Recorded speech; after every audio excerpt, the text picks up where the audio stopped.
vamos a diseñar un circuito electrónico de arranque de un motor, para lo cual vamos a emplear un circuito electrónico, digo, que tiene como elemento fundamental un transistor que va a poner en funcionamiento un motor. No conectaremos directamente el motor al circuito del transistor, sino que emplearemos dos circuitos, un circuito primario que será el del transistor y un circuito secundario que será el del motor. El motor, por tanto, tendrá su propia fuente de alimentación y el elemento que nos va a permitir conectar el circuito primario del transistor y el secundario del motor es un relé. El circuito secundario del motor sería sencillamente este.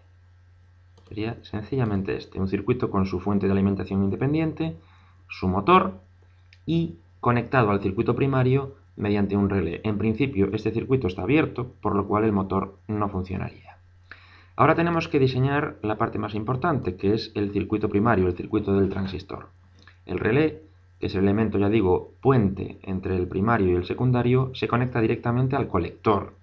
Pero además, entre este colector y la base de nuestro transistor NPN, tenemos que introducir un elemento que nos permita medir las variaciones de temperatura. Y esto será una resistencia NTC, una resistencia cuyo valor óhmico varía en función de la temperatura de forma inversamente proporcional. A mayor temperatura, menor resistencia, 8,22K. Fijaos que si la temperatura baja, la resistencia aumenta enormemente, hasta 140 kiloohmios.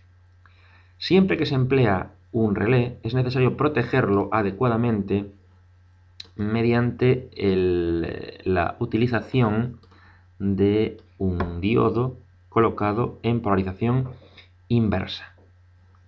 Siempre es un elemento muy inestable, un relé, y para protegerlo se debe colocar un diodo de protección. Unimos por lo tanto la base del transistor con nuestra NTC y en paralelo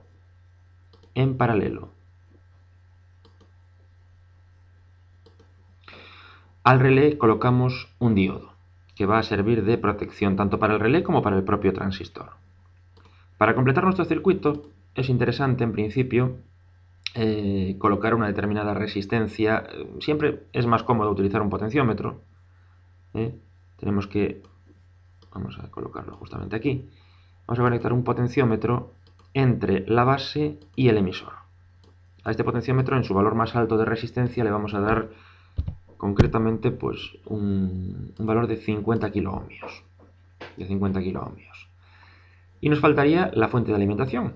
La fuente de alimentación del circuito primario, del circuito del transistor. Este sería nuestro dispositivo electrónico para controlar el funcionamiento de este motor. Lo que queremos es que a temperaturas elevadas el motor arranque, puesto que sería, por ejemplo, el motor de un ventilador directamente, que cuando hace calor queremos que funcione.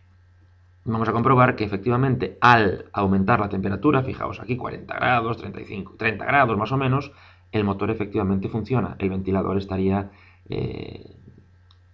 en funcionamiento. Vamos ahora a razonar un poquito por qué esto es así. A temperaturas bajas, la resistencia de la NTC es enorme, 140 kiloohmios. Por lo tanto, no entra corriente por la base, el transistor se encuentra en corte y el paso de corriente del colector al emisor está bloqueado. Por lo tanto, no pasa corriente por el relé y el conmutador que lleva aquí asociado se mantiene en la posición inicial, con lo cual nuestro motor, nuestro ventilador, no funciona cuando hace frío, lo cual es efectivamente lo que pretendemos.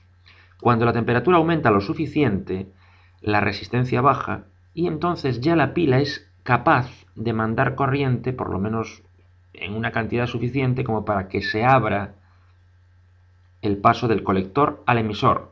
Al entrar corriente por la base de nuestro transistor, este deja de estar en corte, puede entrar corriente por el colector, el relé cambia la posición del conmutador y nuestro motor funciona.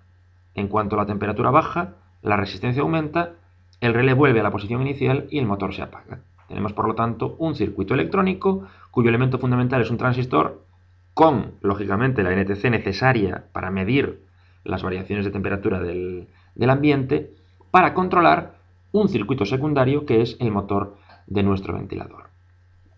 Y por último, simplemente comentar que la influencia que puede tener este potenciómetro es muy sencilla. Si disminuimos al mínimo la resistencia del potenciómetro, lógicamente la pila lo que hace es mandar corriente que va a realizar este circuito que estamos marcando, puesto que este tramo tendrá una resistencia óhmica muy baja comparado con lo que es la entrada del transistor.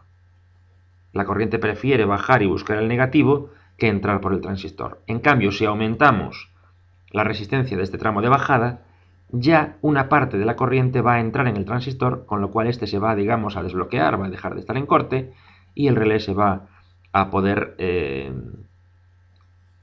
accionar cuando la temperatura sea lo suficientemente alta.